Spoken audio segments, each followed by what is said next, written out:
Hello everybody, doing another video for my channel. I've got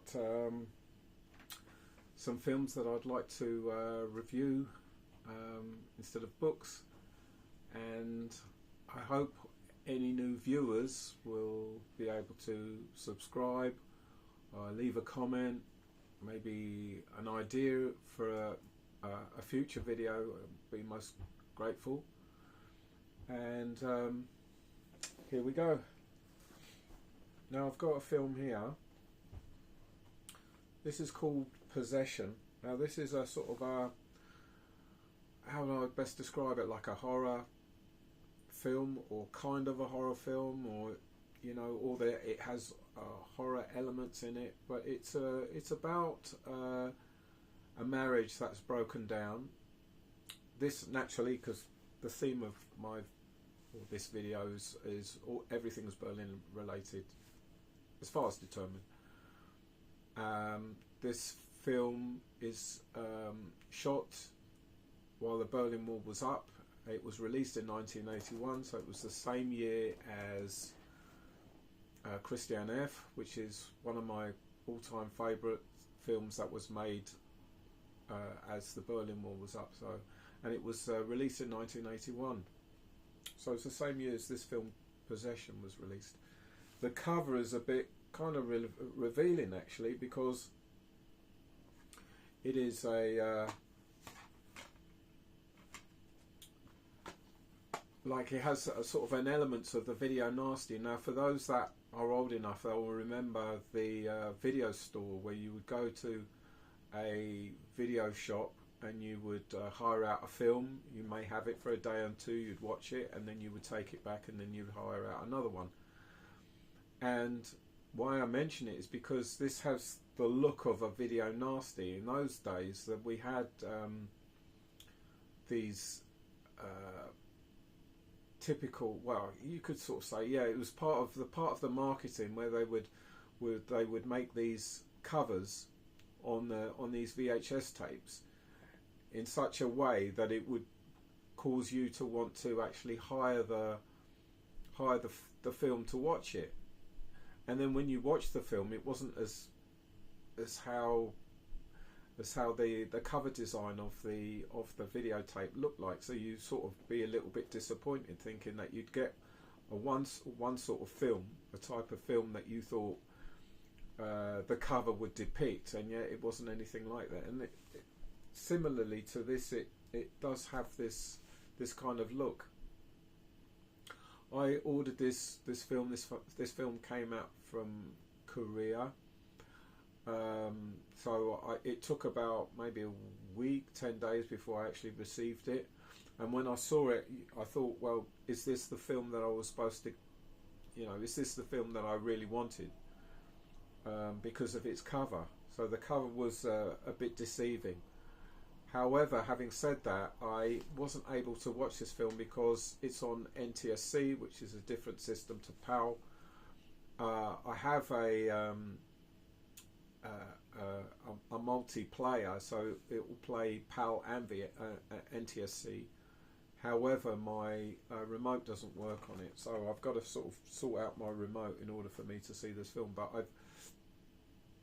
I've seen reviews, a lot of reviews from other YouTubers who have reviewed this film, and scenes I'd seen.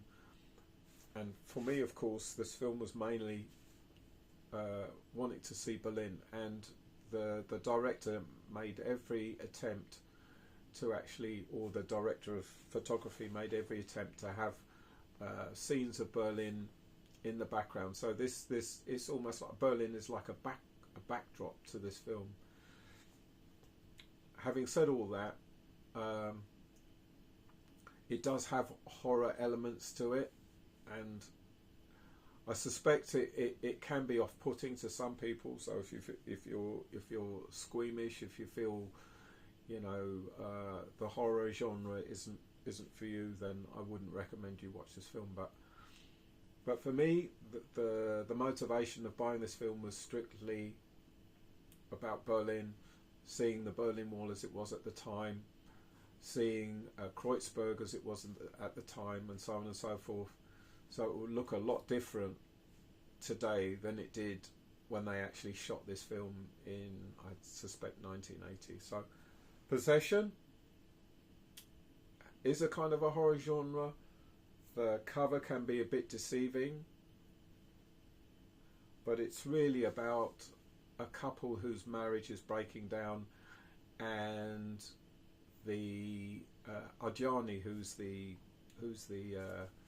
female lead. She plays the part of somebody who has a psychotic break. She's really having a nervous breakdown, and she said it was so overwhelming, that part for her, that she didn't act in for maybe 2 or 3 years after this film was completed. But nevertheless, this is a real great timepiece, and if you're into Berlin films, I recommend that you watch it. Now, the next films I want to talk about are what they call Trummer filme, or rubble films. Not trauma, Trummer. It's a German word meaning rubble. This was a particular genre of film that was made after the end of World War II, and they would use the destruction of Berlin as a backdrop. So it wasn't like you'd have to build sets, or you'd have to sort of film certain scenes and then superimpose the actors, so to speak. You know, now with AI, I mean, you could do that easily, but back at that time you couldn't. So the backdrop is actually, as you would actually see the destruction of the city, Berlin, how destructive it all was, and how difficult it was for those Berliners that had to somehow live in cellars, in bombed out buildings perhaps, where the destruction hadn't completely ruined certain apartments or within the building. So it was habitable, but the rest of the building was completely destroyed, and so it was very dangerous, of course. And the foundation was a bit uneven. So if you were to shut the door wasn't shut properly, you know, because of somehow the building was a bit distorted and so on. So they made these rubble films, I'd say from 1945, 46 up to 1948, 49. And they would have this unique look about them because the authenticity of what was being filmed. Now, if I were to hold this film, now this is called The Third Man. Now, this was shot in Vienna, so you might be thinking, well, why are you showing this? Well, it's because the point I'd like to make, which is this: they had to shoot quickly. Why? Because they wanted to clear away the rubble. And Carol Reed, who directed this film, would do like a reconnaissance. So he would fly out to Vienna, have a look at the areas of Vienna that had been destroyed and that he wanted to film, then fly back to the UK again. But of course he couldn't fly back to Vienna straight away. You know, arrangements had to be made, crews had to be hired, you know, the equipment had to be shipped over to Vienna, so on and so forth. So by the time he would get back to Vienna, he would find that they'd cleared away the rubble. So he would have to look for new locations in order for him to be able to shoot the scenes that he needed to shoot in order for him to make his film. But Vienna, I have to say, as far as, say, World War II is concerned, is something that is, how can I best describe it? It's something that I'd like to know a lot more about, because there really isn't that many books, certainly written in English, talking about Vienna or talking about Austria as and their participation in World War II. And for me, it seems quite simple because it's something that they want to forget, and it's something that they don't want to admit to. You know, when there was a lot of camp commandants that actually were Austrian. You know, they're Austrian born, and Hitler himself was Austrian. So, yeah, it is a bit of a dark horse. It is something that, you know, like what you describe as hidden history. And if you were to ever talk about these things, they wouldn't want to admit that they had any part of that time during World War II. You know, they were forced into it. They were compelled into it. When the truth is really not quite as it seems.